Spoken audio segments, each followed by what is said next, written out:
കാലടിയിൽ 100 gram MDMA-യുമായി യുവതി ഉൾപ്പെടെ 2 പേർ പിടിയിൽ. മറ്റൂർ പിരാറൂർ സ്വദേശി ബിന്ദു, പെരുമ്പാവൂർ ചേലാമറ്റം സ്വദേശി ഷെഫീഖ് എന്നിവരാണ് പിടിയിലായത്. ബാംഗ്ലൂരിൽ നിന്ന് മയക്കുമരുന്നുമായി അങ്കമാലിയിൽ ബസ്സിൽ വന്നിറങ്ങിയ ബിന്ദു സ്കൂട്ടറിൽ സഞ്ചരിക്കവെയാണ് അന്വേഷണ സംഘം പിടികൂടിയത്. അനിൽ ജോർജാണ് വിവരങ്ങളുമായി ചേരുന്നത്. അനിൽ, എങ്ങനെയാണ് ഇവരുടെ കയ്യിൽ ഇത്തരത്തിൽ MDMA ഉണ്ട് എന്നുള്ള കണ്ടെത്തലിലേക്ക് വന്നത്? വിവരങ്ങൾ നൽകാം. ജില്ലാ പോലീസ് മേധാവി M. ഹേമലതയ്ക്ക് ലഭിച്ച രഹസ്യ വിവരത്തിന്റെ അടിസ്ഥാനത്തിൽ നടന്ന പരിശോധനയിലാണ് ഇവർ രണ്ടുപേരും പിടിയിലായത്. കാലടി മരോട്ടിച്ചോട് ഭാഗത്ത് വെച്ചായിരുന്നു ബിന്ദുവിനെ പോലീസ് പിടികൂടിയത്. ബാംഗ്ലൂരിൽ നിന്ന് മയക്കുമരുന്നുമായി അങ്കമാലിയിൽ ബസ്സിൽ വന്നിറങ്ങിയ ബിന്ദുവിനെ സ്കൂട്ടറിൽ കൊണ്ടുപോകുന്ന വഴിയാണ് അന്വേഷണ സംഘം പിടികൂടിയത്.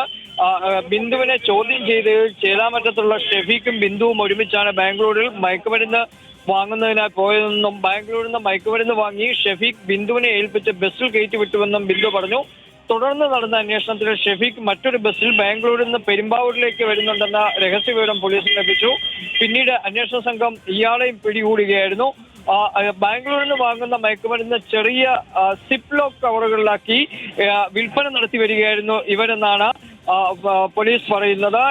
ഇവർക്ക് എതിരെ നിരവധി കേസുകൾ ഉണ്ട്. ഷെഫീഖിനെതിരെ പെരുമ്പാവൂർ പോലീസ് സ്റ്റേഷനിലാണ് കഞ്ചാവ് കേസുകൾ ഉള്ളത്. ഈ സ്കൂൾ കുട്ടികൾ അടക്കമുള്ളവർക്ക് ഇടയിൽ വിതരണം നടത്താനാണ് പ്രതികൾ ഇത്തരത്തിൽ മയക്കുമരുന്ന് കൊണ്ടുവന്നതെന്നും പോലീസ് പറയുകയും ചെയ്തു. ശരി അനിൽ, കാലടിയിലാണ് 100 ഗ്രാം MDMA-യുമായി യുവതി ഉൾപ്പെടെ 2 പേർ ഇപ്പോൾ പിടിയിലായിരിക്കുന്നത്.